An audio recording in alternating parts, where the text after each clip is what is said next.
की दुकान किए थे, बड़ी मित्रता थी, लेकिन दोनों में अंतर केवल थोड़ा सा था। अंतर क्या?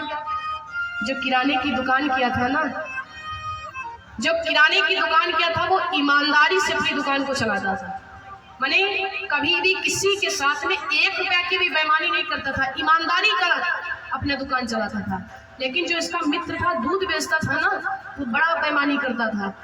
1 लीटर दूध में ना जाने कितना पानी मिला मिला करके बेचता, पानी मिला मिला करके दूध में बेचता फ्री फंड में। अब लोग खरीद ले भाई, मजबूरी, मजबूरी का नाम महात्मा गांधी।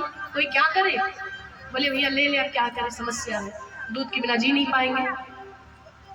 खूब पानी मिला मिला करके बेचता गया, खूब पानी मिला मिला करके बेचता गया। अंतर क्या हुआ? 10 साल बीत गए। 10 साल के बाद में हुआ क्या? जो ईमानदारी से दुकान को चलाता था, जो किसी के साथ में 1 रुपया की भी बेईमानी नहीं करता था, वो गरीब व्यक्ति का मकान ही केवल उतना ही बना रहा, वो बड़ा नहीं हुआ, बड़ा आदमी। और जो बेईमानी से पानी मिला मिला करके दूध बेचता था, पानी मिला मिला करके बेचता था, उसके 10 मंजिल मकान बन गए, जगह जगह पर कार हो गई, जगह जगह पर डेयरी खुल गई, 8-10 मकान बन गए, इतना बड़ा आदमी हो गया। अब जरा सोचिए, जो ईमानदारी से दुकान चलाता था, वो उसका उतना ही परिवार है, बस केवल इतना हुआ कि अच्छे से परिवार चलता है, भोजन चलता है, 1 मंजिल भी दुकान से बनवा नहीं पाया, क्योंकि वो ईमानदारी से दुकान चलाता था। जो बेईमानी से दूध बेचता था, पानी मिला मिला करके, उसकी जगह जगह पर डेयरी हो गई, घर में 8-10 कार हो गई, खूब घर बन गए, बड़ा व्याकुल हुआ बेचारा। एक दिन बैठ करके सोचने लगा, ये प्रभु क्या हो रहा है, आप भी कैसे लोगों का साथ देते हो?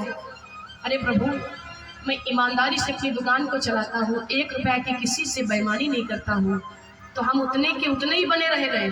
और जो मेरा मित्र है, जो बेईमानी करता है, पानी मिला मिला करके दूध बेचता है, वो इतना बड़ा आदमी बन गया। ये ऐसे क्यों हुआ मेरे साथ? ऐसा क्यों हुआ? जब मैं कोई गलत काम नहीं करता हूँ, मैं क्यों गरीब रह गया, मैं क्यों परेशान रहता हूँ?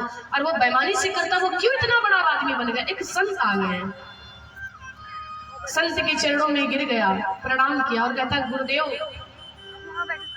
मैं बहुत व्याकुल हूँ। गुरु जी ने कहा, क्या हुआ? व्यथा को बताने लगा। गुरुजी, मैं और मेरा मित्र, हम दोनों लोग हैं, लेकिन गुरुजी मैं किराने की दुकान करता हूँ, वो दूध बेचता है। मैं गुरुदेव कसम खा करके कहता हूँ, आपकी चरणों की कसम, आज तक 1 रुपया की भी मैंने कभी भी किसी से बेईमानी नहीं किया है, तो मैं उतना के उतना ही बना रह गया।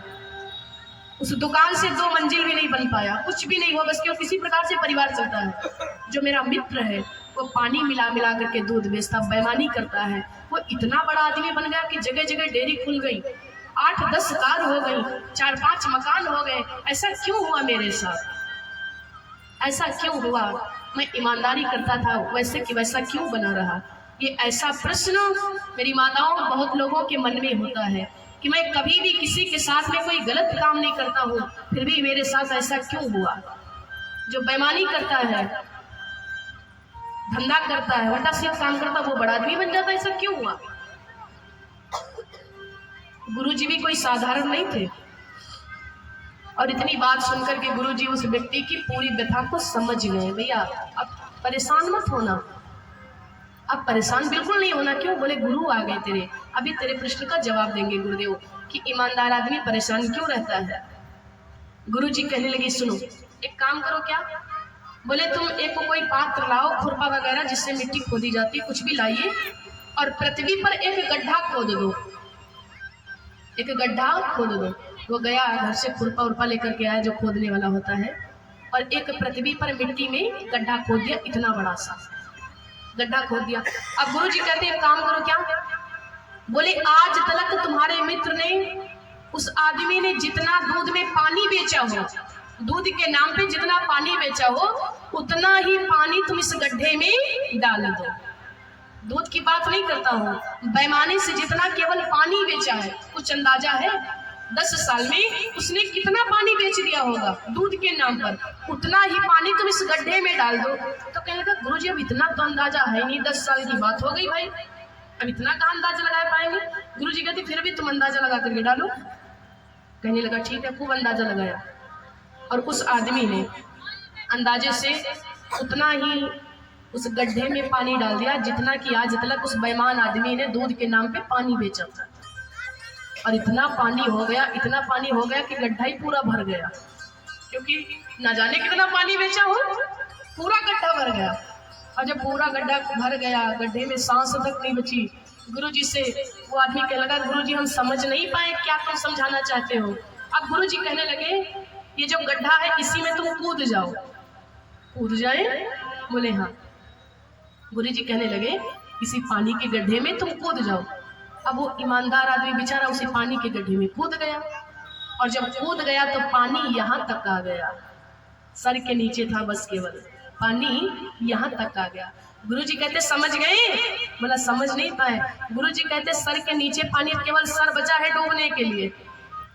बड़ा आदमी तो बहुत बन गया है, लेकिन अब केवल इतना ही तो बचा है डूबने के लिए, ज्यादा डूबने के लिए टाइम नहीं बचा है। अब वो जल्द ही डूब जाएगा, इसलिए तुम चिंता मत करना।